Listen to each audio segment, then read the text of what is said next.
తెలుగుదేశం రాష్ట్రానికి కంపెనీలు తీసుకుని వస్తే జగన్మోహన్ రెడ్డి రాష్ట్రానికి గంజాయిని తీసుకుని వచ్చి యువత భవిష్యత్తును అంధకారంలోకి నెట్టాడని మాజీ MLA Telugu Desam party incharge Bollineni Venkata Ramarao పేర్కొన్నారు.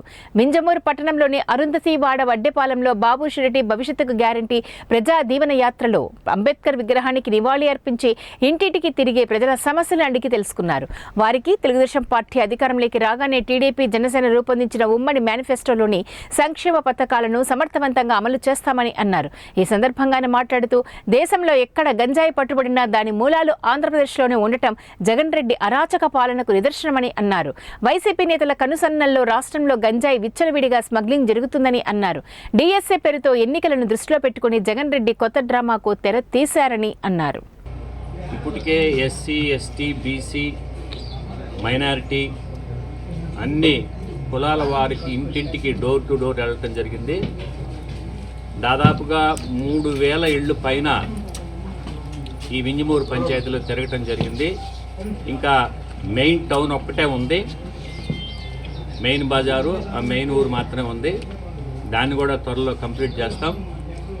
ఈ ప్రజాదీవెన కార్యక్రమానికి మన రఘునాథ్ రెడ్డి కన్వీనరు ఆధ్వర్యంలో చల్లా వెంకటేశ్వర గారు అయితేనే, దంతులూరు వెంకటేశ్వర గారు అయితేనే, అందరూ పేరు పేరున నాగిరెడ్డి అందరూ కూడా బాగా సహకరించారు.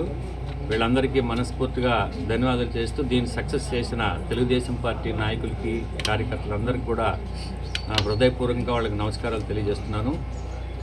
అయితే ఎక్కడికి పోయినా కూడా తెలుగుదేశం పార్టీ మళ్ళీ అధికారంలోకి రావాలని చెప్పేసి ప్రతి కుటుంబంలో కూడా ఒక్కరంటే ఒక్కరు కూడా మమ్మల్ని మీరేం చేశారని అడిగిన దాఖలాలు లేవు. ఇప్పుడు వైసీపీ అధికారంలో ఉంటే వాళ్ళకి అర్థమైపోయింది తెలుగుదేశం ఏంట,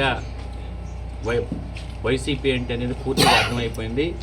గతంలో తెలుగుదేశం పార్టీలో చేసిన అభివృద్ధి కార్యక్రమాలే కనపడుతున్నాయి తప్ప ఇక్కడ వైసీపీ వాళ్ళు ఒక్క రూపాయి పని కూడా చేయలే. ఈరోజు మింజమూరు మండలం ఎత్తుకుంటేనే మనం అక్కడ హాస్పిటల్ కానీ సమ్మర్ స్టోరేజ్ ట్యాంక్ టెండర్ పిలిస్తే వాళ్ళు క్యాన్సిల్ చేశారు.